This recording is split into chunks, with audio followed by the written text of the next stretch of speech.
Thrown in the trash by his family, a boy seemed destined for eternal suffering. However, when fate intervenes, his life takes a miraculous turn. Abandoned when he needed them most, he finds in strangers the love that his own blood denied him. A story that proves that our plans may fail, but heavens never do. Prepare yourself for a journey of redemption that will touch your soul. Like, subscribe, and comment. What miracle changed your life? The cold light of dawn filtered through the cracks in the worn window, drawing ghostly patterns on the peeling walls. John opened his eyes, feeling his head throb as if 1,000 needles were piercing his brain. The smell of mildew invaded his nostrils, mixing with the acrid odor of sweat soaked into his crumpled clothes. Where was he? How had he gotten there? The questions spun in his confused mind as his eyes scanned the unfamiliar room, trying to anchor themselves to something familiar. He sat on the edge of the bed, and the creak of the old mattress echoed. Through the empty room, his trembling fingers rummaged through his pants pockets, finding only a few coins, a lighter, and a folded piece of paper. He unfolded it carefully, like someone afraid of waking a sleeping animal. Now you understand why we abandoned you. The words, written in a handwriting he didn't recognize, hit him like a punch to the stomach. Next to the note, an old yellowed photograph, a smiling family in front of a simple brick house. His heart recognized what his mind was trying to deny. The bright-eyed boy in the photo was himself, 15 years younger. That morning, John decided he needed to face his ghosts. At 32, he carried on his back the weight of many disappointments, both those he had caused and those he had suffered. The guitar leaning against the corner of the room seemed to stare at him with mute accusation.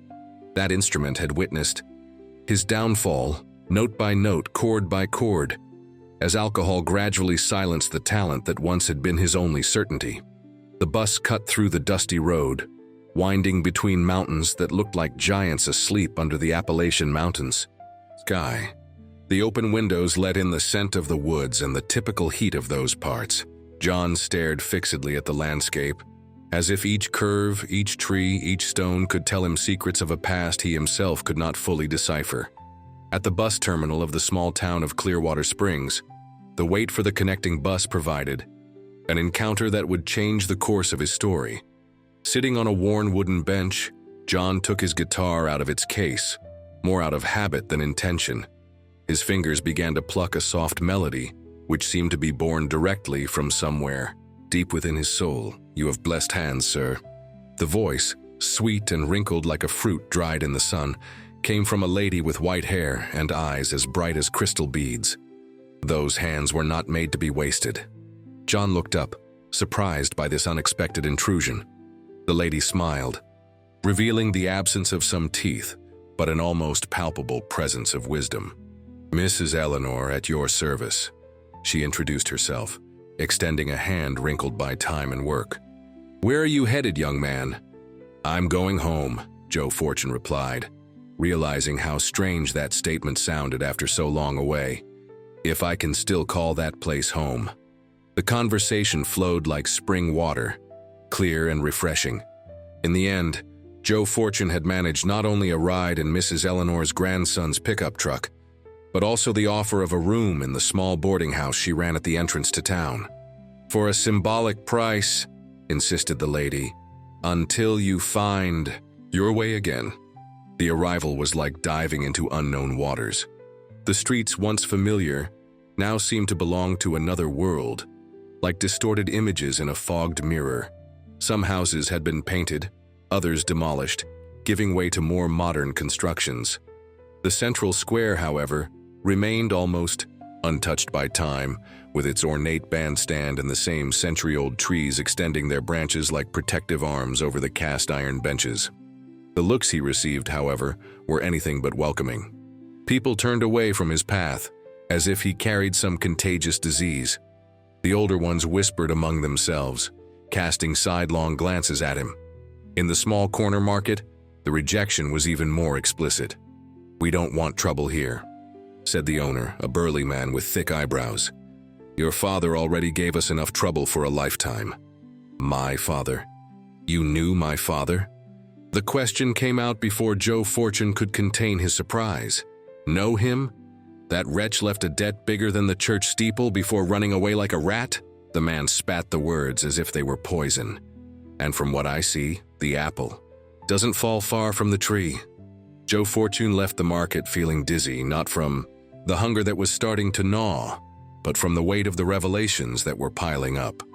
His father, whom he remembered as a distant but respectable figure, had apparently left a trail of destruction before disappearing.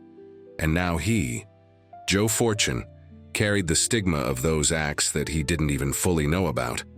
In Mrs. Eleanor's boarding house, an unexpected refuge opened up. The room was simple: a bed, a wooden wardrobe, a table with a chair, and a small window that overlooked a backyard where chickens pecked freely. But there was something cozy about the floral curtains, made of colorful patches, and the smell of freshly brewed coffee that permeated the air. "You don't know who I am," said Joe Fortune, sitting at the kitchen table while Mrs. Eleanor served him a steaming plate of grits with collard greens and pork belly. "I know more than you imagine, my son," she replied, sitting down across from him. "In this town, stories travel faster than floodwater. But you know what I've learned in my 78 years of life? That no one is just the story they tell about them. Everyone has the right to write their own destiny, with the pen that God gave them." Those simple words lit a small flame of hope in Joe Fortune's hardened heart. Maybe, just maybe, there was a chance for a fresh start. The following days were dedicated to unraveling his own past, like an archaeologist excavating layers upon layers in search of lost artifacts. Gradually, the puzzle began to take shape. His father, after losing everything in gambling, had abandoned the family. His mother, desperate and without resources, had left with his younger brother for the capital, leaving Joe Fortune, then 17, to fend for himself. The family home had been seized for debts, and he was literally thrown out on the street, with little more than the clothes on his back and the guitar he had won from his grandfather. It was during this period that alcohol had become his most faithful companion, numbing the pain, silencing the unanswered questions, dulling the conscience that accused him of not being enough, of not having been able to protect his family, of having been a failure. "You really play that guitar well." The melodious voice drew Joe Fortune from his recollections. On the boarding house porch, where he had been absent-mindedly strumming, a woman in her 30s appeared, curly hair tied in a loose bun and honey-colored eyes. "Mary teaches music at the local school," explained Mrs. Eleanor, appearing with a tray of tapioca starch cookies still warm. "She came to bring me some lemon balm seedlings for my tea." Mary smiled, and there was something in that smile that seemed to thaw something inside Joe Fortune, something he had thought dead for a long time. "We need someone who can teach guitar lessons after school hours," she said, sitting on the porch step. "The project starts next month. It would be a good opportunity for you." Joe Fortune shook his head negatively. "I don't think it's a good idea. No one here trusts me, and rightly so." "Sometimes trust needs to be built brick by brick," she replied, with a wisdom that contrasted with her youthful appearance. "Like a house after a storm." That night, as if to illustrate Mary's words, a real downpour fell on the small town. The boarding house roof, already weakened by time, did not withstand the fury of the waters. Joe Fortune woke up to the sound of leaks and Mrs. Eleanor's laments, who ran through the house with buckets and basins, trying to contain the liquid invasion. Without thinking twice, he grabbed a ladder from the back and climbed onto the roof, facing the relentless rain and the biting wind. The slippery tiles threatened to throw him to the ground with every step, but he persisted, driven by a determination he hadn't felt in a long time. That roof was not just Mrs. Eleanor's shelter, it was his too. The first place in years where he felt minimally welcomed. The rain that soaked him as he worked seemed somehow to wash his soul as well. Each tile replaced, each leak stopped was like a small act of redemption. When he finally came down, soaked and exhausted, something had changed inside him, as if that downpour had been his own baptism, preparing him for a new phase. "You could have seriously hurt yourself up there," said Mrs. Eleanor, handing him a towel and a change of clothes that had belonged to her late husband. "But you saved my little house, and I won't forget that." June arrived, bringing with it the aroma of mulled cider and corn pudding. the vibrant colors of festive banners, and the warmth of bonfires that dotted the town during the traditional summer festivals. In the central square, where game and typical food stalls formed a festive labyrinth, the square dance was preparing to begin under the colored lights that crossed the starry sky. Joe Fortune had agreed to accompany Mrs. Eleanor, more to please her than out of any enthusiasm for the festivity. He kept his distance, watching the cheerful bustle from afar, feeling like a stranger in the midst of the celebration. That's when he heard a commotion near the bandstand. Joe Fortune passed out. "He can't play." The agitated voices announced that the accordion player hired for the festival had suffered a sudden indisposition. The event organizer seemed desperate, running his hands through his thinning hair. "My nephew plays," offered a woman, pointing to a shy-looking young man. "Guitar doesn't replace accordion at a summer festival, ma'am," retorted the organizer, visibly annoyed. That's when Mrs. Eleanor appeared, pulling Joe Fortune by the arm with a surprising force for her age. "This young man here is a professional musician. He plays any instrument you put in his hands." Before he could protest, Joe Fortune found himself pushed onto the bandstand, with an old accordion being placed in his arms. It had been years since he had played that instrument, since the days when he accompanied his grandfather at music circles on local farms. But his fingers seemed to have their own memory. As soon as they touched the aged keys, a familiar melody began to sprout, hesitant at first, then gaining confidence and volume. People began to approach, attracted by the music that now flowed with ease. The square dance began, the couples twirling in the dust raised by the feet that beat the dirt. Sweat dripped down Joe Fortune's forehead, but he barely noticed, absorbed in the almost magical connection that had been established between him, the instrument, and the crowd that was now applauding and asking for more. When the music finally stopped, an elderly lady approached, her eyes filled with tears. "You don't remember me, do you, my son? Mrs. Irene, your music teacher at school." Joe Fortune stared at that wrinkled face, and a distant memory emerged from the mists of forgetfulness.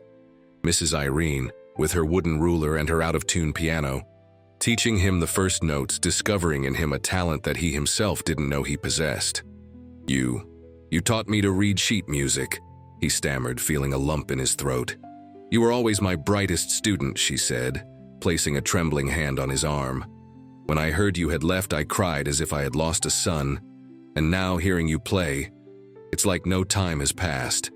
That unexpected encounter opened doors that Joe Fortune thought were definitely closed. Mrs. Irene, still respected in the community despite her advanced age, spread the news of his return, but not as the son of the defaulter, but as the musical prodigy who was returning to his roots. Soon, the first students began to appear at the boarding house, shy and curious, willing to learn from that man with melancholic eyes and agile fingers. Among them was little Pete, a 12-year-old boy, with big, curious eyes, who had arrived accompanied by his grandmother. "He has talent, but he's too shy," the lady explained. "I thought maybe learning music could help him loosen up more." From the first lesson, Joe Fortune felt a special connection with the boy. There was something familiar in him, like a distant reflection of himself in his youth, that mix of curiosity and apprehension, of talent and insecurity. Little Pete learned with impressive speed, his small fingers adapting to the guitar as if he had been born for it. "You remind me a lot of my uncle," said the boy one day, after mastering a particularly difficult chord. "Mom has a picture of him playing guitar just like you." Joe Fortune felt a shiver run down his spine. "Your mom, what's her name?" "Lisa," replied little Pete, adjusting the instrument's strings. "But she doesn't live here anymore. She went to the capital after my dad died." Lisa, his younger sister's name. Could it be possible? The timing matched the age she would be now. And if little Pete was her son, that meant... "And your grandfather, what's his name?" "Grandpa Richard. He left a long time ago too. I only have Grandma Celeste now." The pieces of the puzzle fell into place with an almost audible click. Richard was the name of his brother, 2 years younger, who had left with their mother when the family broke up. Little Pete was not his nephew. He was his brother's son. He was his nephew. The discovery ignited in Joe Fortune an almost fierce desire to reconnect with his family. If little Pete was there, it meant that his mother, or at least his brother, had been nearby recently. Perhaps there was still a chance to mend the broken ties, to find answers to the questions that had tormented him for so many years. Meanwhile, his relationship with Mary had evolved from a cautious friendship to something deeper. On sunny Sundays, they walked together along the bank of the river that cut through the town, talking about music, dreams, and old scars. She listened to his stories without judgment, offering not pity but understanding. And little by little, Joe Fortune felt himself able to lower the defenses he had built around his heart. "You should participate in the regional music festival," she suggested. "On one of those walks, while they threw pebbles into the crystal clear water. Registrations are open. It would be a chance to show your talent to a larger audience." Joe Fortune hesitated, feeling the old fear of failure tighten in his chest like a tourniquet. "I don't know if I'm ready for that."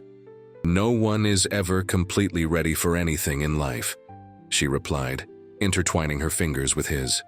"We only find out we were capable after we do it." Those words echoed in his mind for days. Was he worthy of a second chance? Did he deserve the opportunity to rebuild his life after all the mistakes he had made?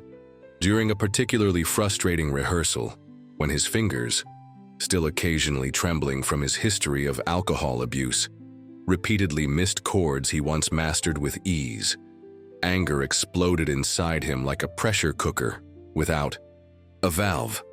With a brusque movement, he broke a guitar string and threw the instrument on the floor, then stormed out into the cold night, leaving behind a stunned and worried Mary. He walked aimlessly through the dark streets, feeling the old call of alcohol whisper in his ear like a persistent lover. How easy it would be to enter one of the bars that were still open, order a drink, 2, 3, and let the familiar fog cloud his thoughts, silence his doubts, numb his pain.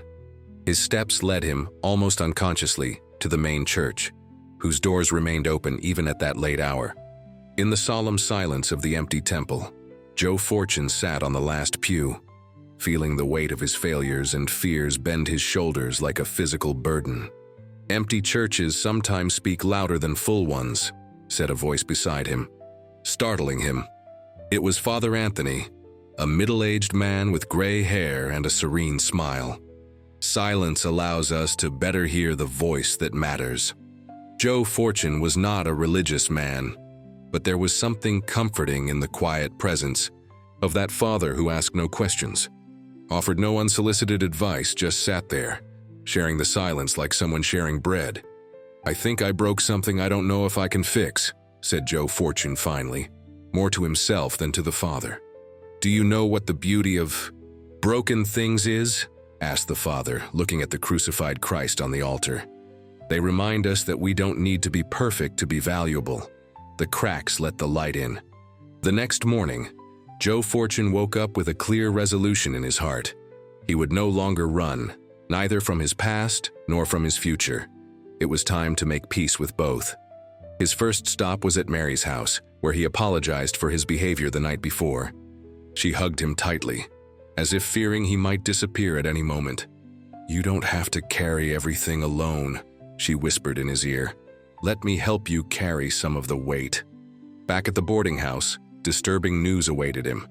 Mrs. Eleanor, normally so energetic despite her age, was bedridden. The town doctor had diagnosed a heart problem that required special care and expensive medication. Even more worrying, she was about to lose the boarding house to the bank due to an old loan she had not been able to fully repay. "Don't worry about it, my son," she said, her voice weak but her spirit as indomitable as ever. "I've lived a long and good life.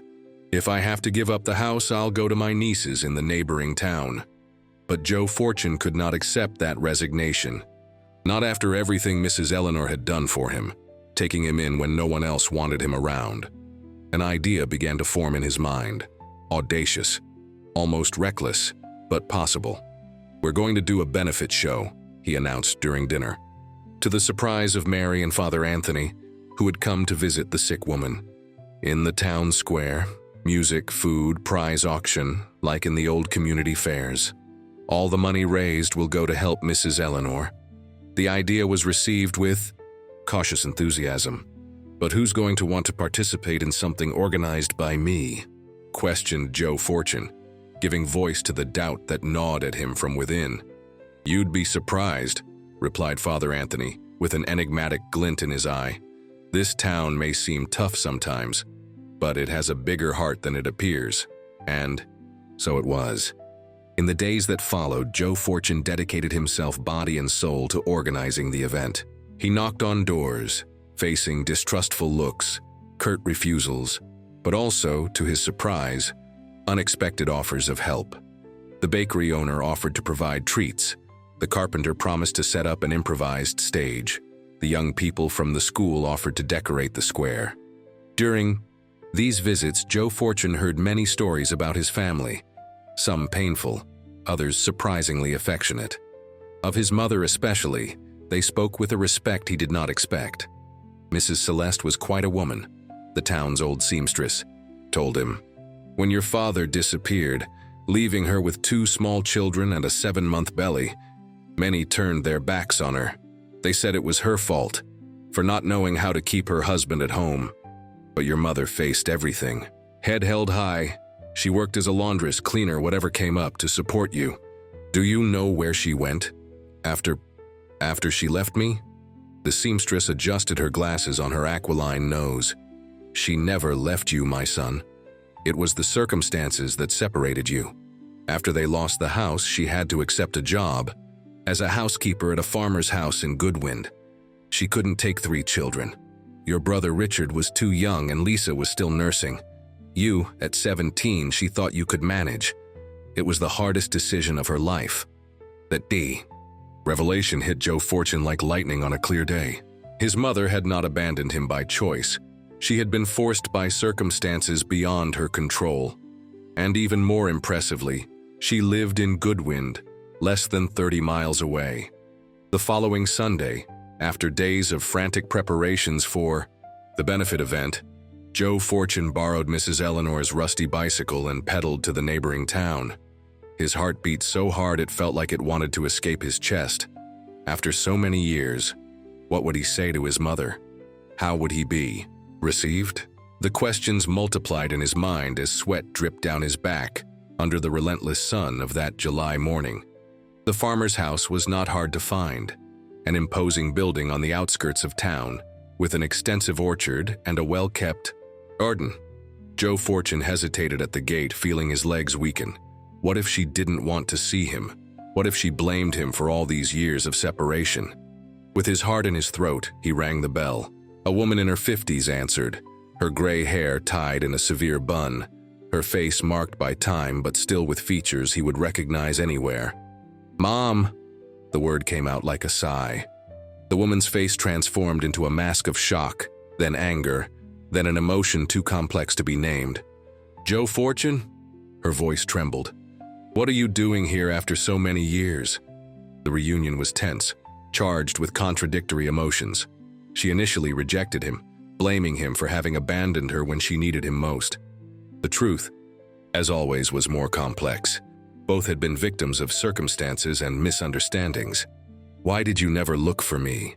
he asked, sitting in the small back room she occupied in the big house. "I looked," she replied, serving him coffee in a porcelain cup with a small chip on the rim.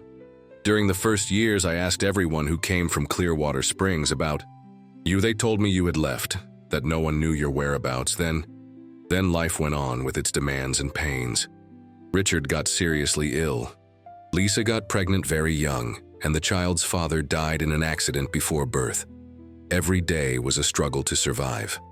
During an improvised lunch with the aroma of cowboy beans and Minas-style refried beans filling the simple house, mother and son slowly began to rebuild their relationship. She told him about her life for the past 15 years.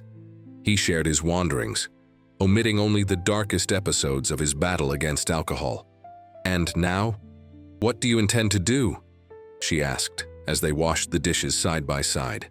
"I'm organizing an event to help a lady who took me in when I came back, and I'm thinking about participating in the regional music festival."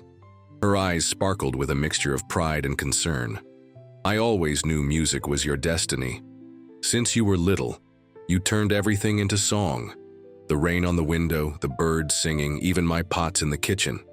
When they said goodbye, at dusk, something had changed between them. It was not yet a complete reconciliation. There were many wounds to heal, many words to say. But it was a start. The benefit event exceeded all expectations. The square filled with people, not only locals, but also people from neighboring towns, attracted by the posters that the young people had spread. The food stalls, the games, the prize auction. Everything happened in an atmosphere of festivity and solidarity that surprised Joe Fortune himself. The most emotional moment of the night was when he took to the improvised stage, guitar in hand, to present a song he had composed especially for the occasion. Titled Fresh Starts, it spoke of falls and rises, of losses and reunions, of interrupted paths that find new directions. When the last chord sounded, a reverent silence hung over the crowd before an explosion of applause broke the spell. With the money raised, it was possible not only to pay off Mrs. Eleanor's debt to the bank, but also to ensure her medication and medical care for the coming months. The lady's gratitude manifested itself in silent tears and in treats, even tastier than usual, as if each spoonful of milk caramel or each cheese bread was a way of saying thank you without words. The regional festival was approaching, and Joe Fortune, encouraged by Mary and little Pete, finally decided to register. The preparation was intense. Hours and hours of rehearsal, refining each note, each vocal inflection, each meaningful pause. His confidence grew with each day, even when his fingers occasionally betrayed his will. On the eve of the competition, however, an unexpected blow almost made him give up. He discovered that the main judge of the festival was none other than Mark Peterson, his father's former partner who, taking advantage of the family's desperate situation, had taken their house years ago. How could he present himself before that man who symbolized everything bad in his past? "I'm going to withdraw my registration," he announced, throwing the sheet music on the table with contained anger. "You're not," retorted Mary, with surprising firmness in her normally sweet voice. "You didn't come this far to give up at the first difficulty. Isn't that what you've been teaching little Pete, is it?" As if invoked by his name, the boy appeared at the boarding house door at that moment, carrying something wrapped in an old cloth. "Mom sent me to deliver this to you," he said, extending the mysterious package. "She said it was a good luck." "Jim?" With trembling hands, Joe Fortune unwrapped the object and felt his heart stop for a moment. It was his old guitar, the same one he had won from his grandfather, which his mother had kept all these years as a sacred relic. The instrument, despite the time, was in surprisingly good condition. Someone, probably Richard, had taken care of it with care, changing the strings, keeping the wood polished. It was like reuniting with an old friend who was thought lost forever. On the day of the festival, Joe Fortune's nervousness was palpable. His hands were sweating, his stomach was churning, and a metallic taste persisted in his mouth despite the several mint lozenges he obsessively chewed. The encouraging looks of Mary, little Pete, Mrs. Eleanor, and surprisingly his mother, who had come especially for the occasion, were his only anchors. When he finally took to the stage, under the bright lights that momentarily blinded him, Joe Fortune felt a strange feeling of déjà vu. How many times had he dreamed of that moment during the dark years? How many times had he imagined himself there, before an audience his talent finally recognized? He adjusted the microphone, positioned the guitar, his grandfather's guitar, and took a deep breath. His eyes met Mark Peterson's, seated at the judge's table with an expression of barely disguised contempt. This was it. The confrontation he feared and at the same time secretly desired. "This song," he said into the microphone with a voice that surprised himself with its firmness, "is for everyone who has ever felt thrown away, for everyone who was once considered disposable, and especially for those who, even so, found the strength to rewrite their story." The first chord sounded, hesitant, then gaining confidence. It was an original composition titled, picked from the trash. which narrated in raw and emotional verses his trajectory of abandonment and redemption. As he sang, images of his life paraded in his mind like a movie. The talented boy who had lost everything, the young man who had lost himself in alcohol, the man who now, finally, found his way back home. The audience, initially cold and distant, was being conquered verse by verse, note by note. In the end, when the last vibration of the string died out in the emotion-laden air, an absolute silence reigned for a few seconds, before an explosion of applause shook the theater. Joe Fortune saw Mark Peterson hastily consult the other judges, gesturing vehemently. His attempt to influence the score against him was evident, but the other judges, visibly moved, remained firm, and the enthusiastic reaction of the audience spoke for itself. He did not win first place. He came in third, which was already a remarkable achievement for someone who months before was sleeping in unknown rooms, with no memory of how he had gotten there. But beyond the trophy and the modest cash prize, Joe Fortune gained something much more valuable: the recognition of his talent and the chance of a true fresh start. A regional TV station, present at the event, became interested in his story of overcoming adversity and produced a report that aired the following week. The story caught the attention of a music producer who was passing through town, researching authentic talents from the interior for a project to promote regional music. Mark Peterson, a man in his 40s with a sharp look and frank manners, offered Joe Fortune the opportunity to record some tracks in a studio in the capital. "I'm not promising stardom," he explained while they had coffee at Mrs. Eleanor's boarding house. "But your music has something that is not easily found nowadays: truth. And that has its value in the right market." The proposal was tempting, but at the same time terrifying. Leaving town again, even temporarily, awakened in Joe Fortune the fear of repeating past mistakes. What if he succumbed to alcohol again, far from the support he had found there? What if the pressure of the studio was too much for his still fragile nerves? On a starry night, sitting with Mary on a park bench, under the sweet scent of flowering jaboticaba trees, he expressed his fears. "What if I don't deserve this chance?" She held his face in her delicate but firm hands. "It's not about deserving," she replied, her eyes reflecting the starlight. "It's about choosing to move forward, even when the path ahead seems uncertain. It's about trusting that you are no longer the same man who left here 15 years ago." The decision was made, not only by Joe Fortune, but by the entire community that, surprisingly, had embraced his cause. The father offered the church for rehearsals before the trip. Mrs. Eleanor, already recovered thanks to proper medical care, transformed a room in the boarding house into an improvised studio so that he could prepare properly. The mayor, seeing an opportunity to promote the town, proposed that Joe Fortune officially represent it at regional events. On the day of his departure, a surprise awaited him at the bus station. A small crowd had gathered there: his mother, little Pete, Mary, Mrs. Eleanor, and several residents who had previously looked at him with suspicion. They had organized a farewell with guitars, accordions, and typical food, turning the simple departure into a true celebration. The most touching moment came when little Pete approached, extending a small package wrapped in bread paper.